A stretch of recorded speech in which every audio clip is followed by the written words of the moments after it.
The Appearance panel is one of the most powerful tools in Adobe Illustrator, and in this tutorial, I'll show you how to use it to create big, bold text effects.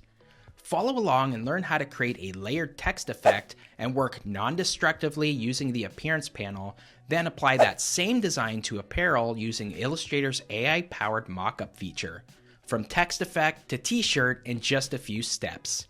Let's jump in and start creating.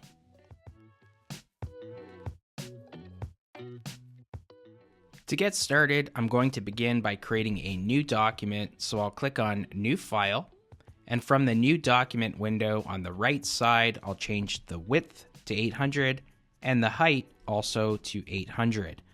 I want this artboard to be square, so those dimensions are perfect. I'll also leave the artboard's setting to 1 because we're only going to be working on a single artboard for this project. Once I have those settings in place, I'll click Create to create my artboard. Now that the document is set up, let's start by adding the background to the artboard. For this, I'll click on the rectangle tool in the toolbar and then click anywhere on the artboard, and I want to make this the same size as the artboard, so 800, hit your tab key, and then 800 again. I'll click OK, and you can see that the background is now on the artboard.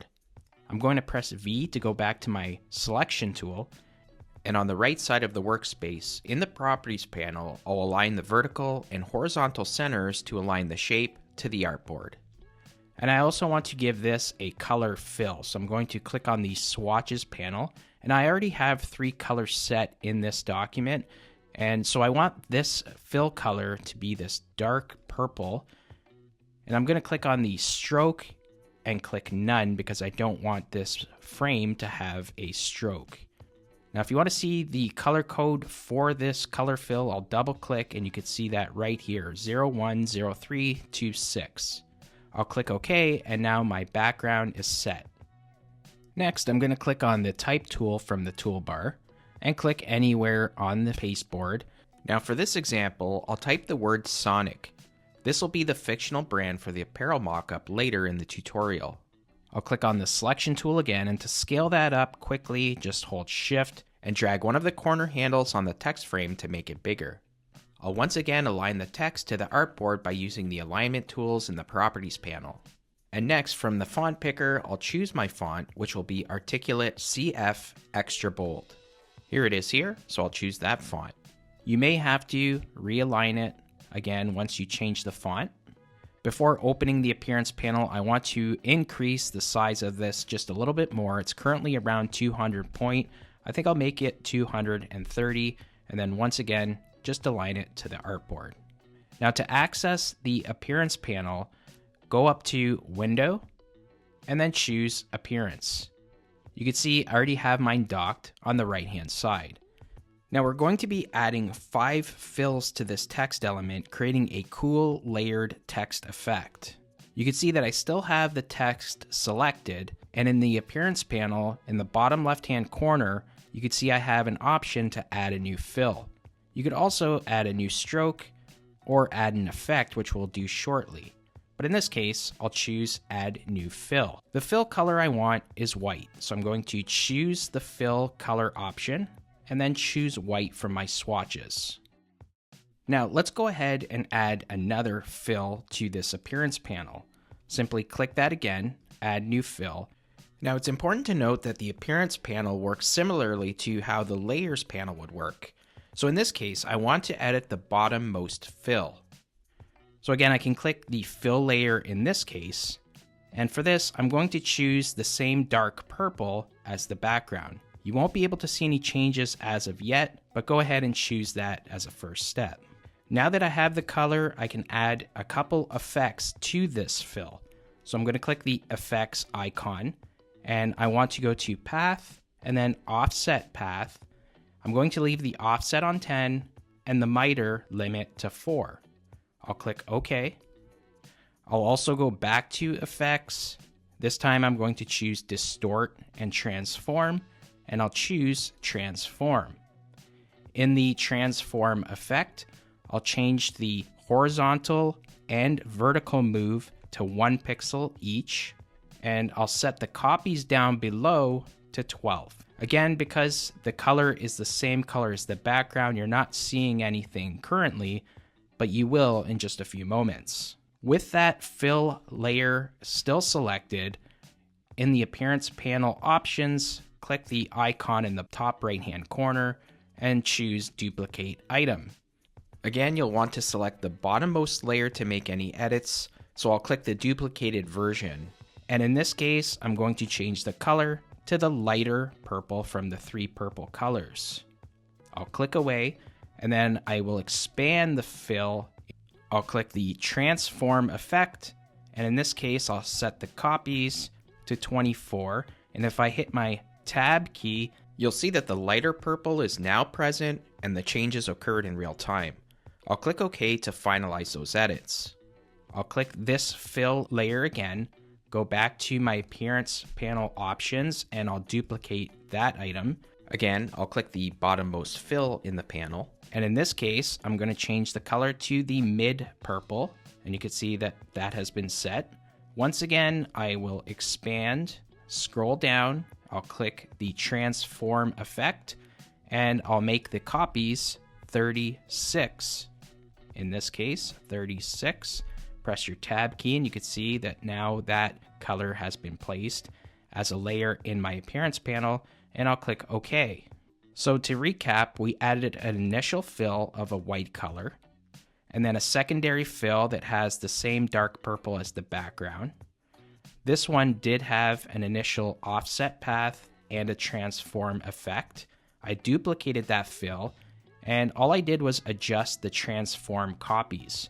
So I went from 12 to 24 on the third fill, and on the fourth fill, if I click transform, I changed the copies from 24 to 36. We're going to create or duplicate one more of these fill layers, doing the same thing, upper right hand corner, duplicate item, choose the bottommost fill in the panel again, and let's change the color fill here to white again. This will be the final fill we apply in this text effect. So again, I will just expand that fill, I'll click offset path, and I'll change the offset from 10 to 20. Now, in this case, you can see that it creates an outline to my text effect, which is exactly what I want. You'll notice sometimes some jagged or harsh, sharp edges. This usually happens if the font you're using has sharp edges. To get around that, you could change the joins option from miter to round, and that kind of softens things up a little bit. So in this case, I will do that, and I'll click OK. In fact, you can even go back to the first fill that you have with the offset path option. This would be the second fill. Click offset path and do the same thing, and see if that helps out a little bit too. It does soften things up. So you could actually go into each one and make it from miter to round. And to remain consistent with the round settings, I think I'll go into each of the fill effects and make those changes individually. I'll actually go into the third fill and do the same thing. I'll click the offset path and change it from miter to round. And you can see that it does actually help and it looks a little bit cleaner. So I'll click offset path and change that from miter to round. So you can see that is a lot smoother, and that's a good way of getting around those sharp, harsh edges. Now the great thing with this is always live and editable text, which means that you're working non-destructively. So if I wanted to change the word here, I could just type in text, and you could see that it maintains all of those layers and all of those fill edits that we applied in the Appearance panel. So that in itself is a really cool feature. Now that we have the text effect, let's focus on applying it to a mockup. For this, we'll be using the built-in AI-powered mockup panel in Illustrator. Let me show you how it works. Now to access the mockup panel, make your way up to Window, and then choose Mockup. Again, I already have mine docked on the right-hand side, and you can see that it has some preset mockups here to choose from. You'll also see in the mockup drop-down menu, there are several categories here, including apparel, branding graphics, digital devices, packaging, and your mockups. In this first case, I'll leave it on apparel, and with my text selected, if I click on Preview Mockup, it'll add a preview of the text effect on each mockup. I'll use this baseball cap as an example. If I click place on canvas, I can place it right on the artboard. For now, I'm just going to click on the mockup and drag it underneath the artboard, and I'll zoom out just so you can get a better view. Now to access the text within, you'll have to double click, and now I can go in and edit it. So I can actually make it a little bit bigger. So if I hold shift and drag out one of the corner handles, just like that, you could see that that is also scaling up the text. So something like that looks good.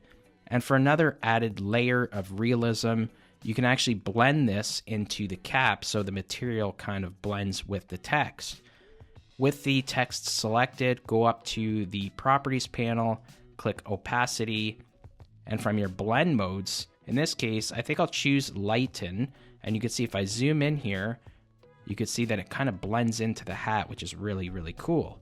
So I think that looks good. Now I want to get out of the isolation mode, so I'll just press escape on my keyboard. And if I zoom out, you can get an overview of how realistic that mockup looks.